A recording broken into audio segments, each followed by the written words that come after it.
Hi, Jamie here. Thanks for watching this video. Today I want to talk about one of my favorite topics, which is divorce mediation.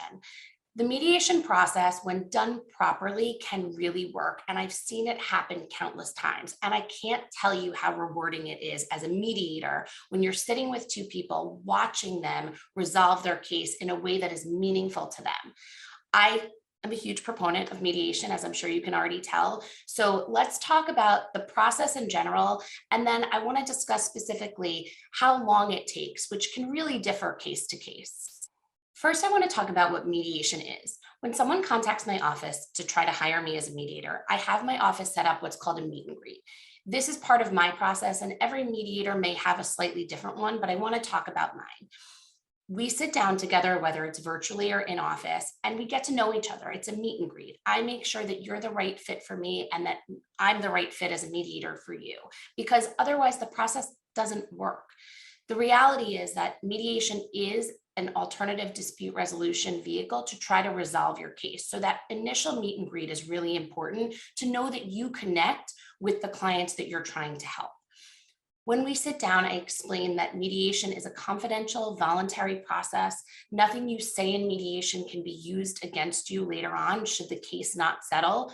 And mediation can be stopped at any point by you, by your spouse, by the mediator.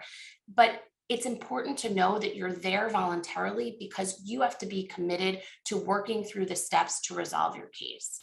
Mediation is done by a neutral third party, and that's what a mediator is. They're there to just help you facilitate a resolution. They're not advocating for either one of you. A mediator should never say to you, hey, this is a great deal for you, or you're really getting it over on the other guy, because that's not their role. Their role is truly that of a neutral.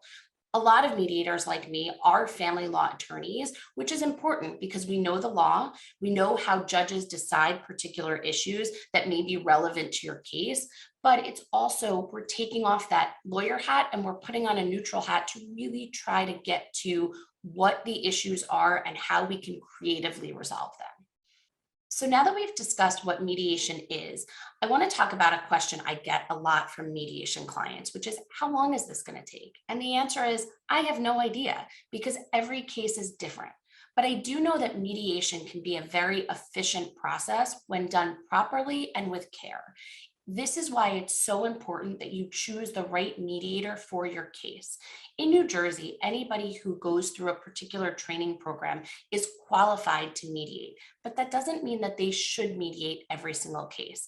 I think it's really important to select a mediator who has experience in the area of law that you want to mediate in. So, for example, if you're going through a divorce, you want to make sure you select a mediator who is a practicing family law attorney. Whether that attorney exclusively mediates cases or still litigates really doesn't matter as much as them knowing the law that is relevant to your case. So again, it's important when you're interviewing these mediators to make sure that they are practicing in that particular area. The next step you want to do is make sure that that mediation process works for you. Again, every mediator has a slightly different process, so I can only speak to mine. But when I sit down with clients for our initial session, I make sure that they've already provided me with certain financial documents so that I have the lay of the land going into the process. I set an agenda on a whiteboard or on our Zoom screen so everybody knows exactly where we are and what issues we have to tackle. I make sure that time is given for both parties to communicate actively in the session. And I also make sure that we're on track.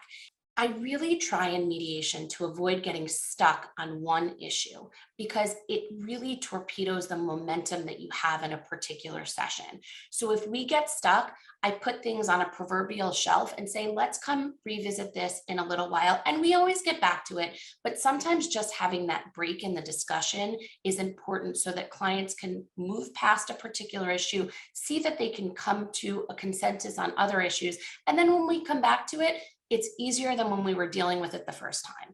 Again, every mediator is going to have a slightly different process, but I thought it was important for you to understand mine. The other thing that I do is I try to keep mediation sessions to a particular period of time.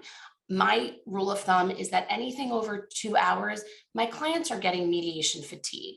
It's a process and it can be complex. And if we're dealing with a lot of issues, sometimes I see them shutting down. And so I want to make sure that everybody in the room is still engaged. So I try to keep our sessions to 2 hours. And I always recommend that you schedule a few sessions out. If you don't use them, that's okay. But keeping that forward moving momentum through the mediation process can make it go much more smoothly, much more efficiently, and much more quickly. So those are the things that you can do in the process to guide how long it takes. I really hope you found this video helpful because again, I really believe in the mediation process and it really can work in the right set of circumstances. If you're going through the process already and it's not going as smoothly as you would like, please don't hesitate to contact my office and talk to one of the qualified mediators who can help.